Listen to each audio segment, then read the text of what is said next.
नमस्कार दोस्तों, हमारे YouTube चैनल में आपका स्वागत है।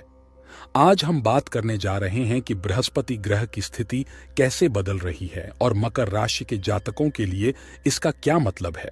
इस बदलाव का असर आपके भविष्य पर पड़ सकता है। अभी बृहस्पति एक विशेष स्थान पर है जिसे चतुर्थी घर कहा जाता है और यह केतु नामक एक अन्य ग्रह के समूह में है। इसका मतलब यह है कि बृहस्पति हमें उतनी अच्छी चीजें नहीं दे पाएगा जितनी वह आम तौर पर देता है। लेकिन चिंता न करें, 2 फरवरी को बृहस्पति भरणी नक्षत्र नामक एक अलग समूह में चला जाएगा जो शुक्र नामक एक अन्य ग्रह से जड़ा हुआ है। यह एक अच्छी बात है क्योंकि इसका मतलब है कि हमारे पास 2 शक्तिशाली ग्रह एक साथ काम करेंगे। यह अवधि 2 फरवरी से शुरू होगी और अप्रैल तक चलेगी। इस दौरान हमें कुछ सचमुच सकारात्मक और भाग्यशाली क्षणों का अनुभव हो सकता है। मैं आपको बाद में विशिष्ट तिथि के बारे में और अधिक बताऊंगा। आइए मैं आपको इसे सरल शब्दों में समझाता हूं। यह घटना ऐसे समय में हो रही है जब तारे एक निश्चित स्थिति में होते हैं जिसे भरणी नक्षत्र कहा जाता है। इसका मतलब यह है कि वृश्चिक राशि के लोग सिंह राशि की ऊर्जा से प्रभावित होंगे। इस दौरान देव गुरु बृहस्पति नामक देवता की पूजा करने का सुझाव दिया जाता है जो आपके चार्ट में एक विशिष्ट स्थिति में है। यह आपके लिए सकारात्मक परिणाम लेकर आएगा। इसके अतिरिक्त मकर राशि के जातकों के लिए शुक्र ग्रह भी महत्वपूर्ण है। इसे समझकर आप इस समय का अधिकतम लाभ उठा सकते हैं और अपने जीवन के कुछ क्षेत्रों जैसे कि अपनी शिक्षा और रचनात्मकता को मजबूत कर सकते हैं। ये आपके लिए संतान प्राप्ति का भी अच्छा समय हो सकता है। अगर आप शेयर बाजार लॉटरी से पैसा कमाना चाहते हैं तो देवगुरु बृहस्पति के इन नक्षत्रों में रहने के दौरान आपके पास अच्छा मौका है। चतुर्थ भाव में खेती के लिए भी अच्छी स्थितियां होती हैं। यह प्यार, स्नेह और मौज मस्ती के लिए बहुत अच्छा समय है। अगर आपकी कोई इच्छा है या आप कोई मंत्र सिद्ध करना चाहते हैं तो अभी देवगुरु बृहस्पति के लिए अच्छा समय है। शुक्र इसलिए भी महत्वपूर्ण है क्योंकि यह नवम और दशम भाव को प्रभावित करता है। आज से सिंह नक्षत्र आरंभ हो रहा है और इसका स्वामी सूर्य है जो देवगुरु बृहस्पति के साथ मित्रता रखता है। इसका मतलब यह है कि 8वें घर में जो भी नकारात्मक चीजें होंगी उनमें कमी आएगी या दूर हो जाएगी। 8वां घर बाहरी प्रभावों और बाधाओं को दर्शाता है जो हमारे रास्ते में आ सकते हैं।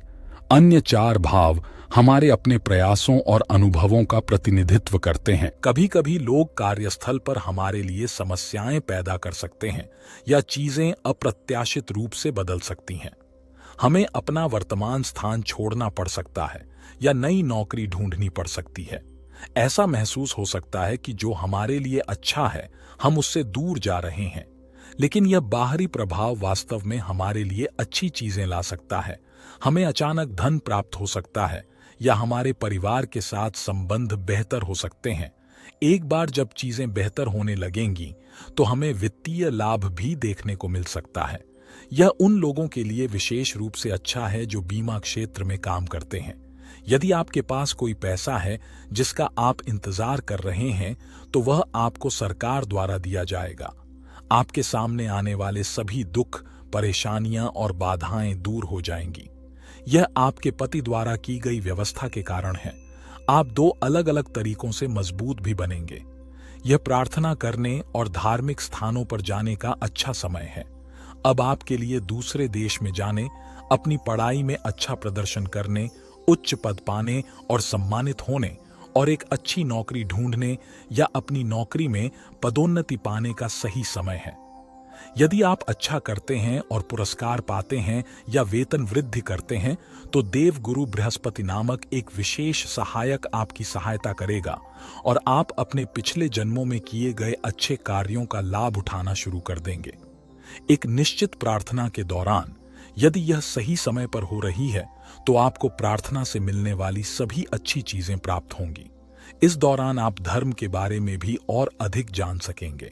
16 मार्च को कुछ विशेष घटित हो रहा है और यह आपके लिए बहुत अच्छी स्थिति है क्योंकि आप एक निश्चित प्रार्थना के दौरान यहां हैं। अतः आपके कार्य क्षेत्र में चाहे कुछ भी हो, आप सफल हों और आगे बढ़ें। यदि आप अपनी नौकरी बदलना चाहते हैं तो बदल सकते हैं। यहां व्यापार में भी उन्नति और सफलता मिलती है। आपके परिवार में अच्छी चीजें और विशेष दावतें होंगी। यदि आप घर पर रहने वाली मां हैं तो चीजें आपके लिए अच्छी होंगी। यदि आप पर शुक्र और बृहस्पति का प्रभाव है तो आप अधिक आकर्षक होंगे और आपका वैवाहिक जीवन सुखी रहेगा। जब आप आकर्षक होते हैं तो अच्छे काम करने पर भी आपके साथ अच्छी चीजें घटित होती हैं। इसलिए बृहस्पति और शुक्र के बारे में जानने से आपको अच्छी चीजों का आनंद लेने और अच्छा दिखने में मदद मिलती है।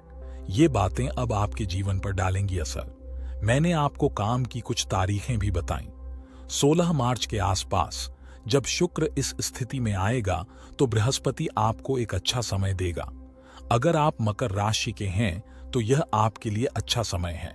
अगर आप अकेलापन महसूस कर रहे हैं तो आपको कोई अच्छा दोस्त मिल सकता है जो जीवन में आपकी मदद करेगा। भविष्य में चीजें बेहतर होती दिख सकती हैं। हमें बड़े लोगों से मदद मिलती है और 11वां घर एक विशेष स्थान है जो हमारी मदद करता है। यदि वे अच्छी परिस्थितियां प्रदान करते हैं तो यह पैतृक है। देवगुरु बृहस्पति की वजह से कड़ी मेहनत करने वालों को अच्छे अवसर मिलेंगे। यह ध्यान देने योग्य होगा। देवगुरु बृहस्पति भरणी नक्षत्र में गोचर कर रहे हैं जो आपके लिए बहुत अच्छी परिस्थितियां लेकर आएंगे। सानी महाराज की वजह से आपके लिए महीना बेहतर होना शुरू हो जाएगा। बनते बिगड़ते कामों से भी मुक्ति मिलेगी। भरणी नक्षत्र में देवगुरु बृहस्पति का यह विशेष गोचर 2 फरवरी से शुरू होकर अप्रैल तक रहेगा। मकर राशि के जातकों के लिए यह महत्वपूर्ण है। यह विशेष रूप से रामायण पढ़ने वालों के लिए अच्छी परिस्थितियां लाएगा। तुला राशि का गोचर आपको विशेष आशीर्वाद देगा। ऐसे अधिक परिणाम होंगे जो एक दूसरे से संबंधित होंगे और पंचम भाव परीक्षा के लिए एक सुखद और सफल स्थान है। अगर आप पैसा निवेश करना चाहते हैं तो यह अच्छा समय है क्योंकि आपकी कुंडली में बृहस्पति मजबूत और सकारात्मक स्थिति में है।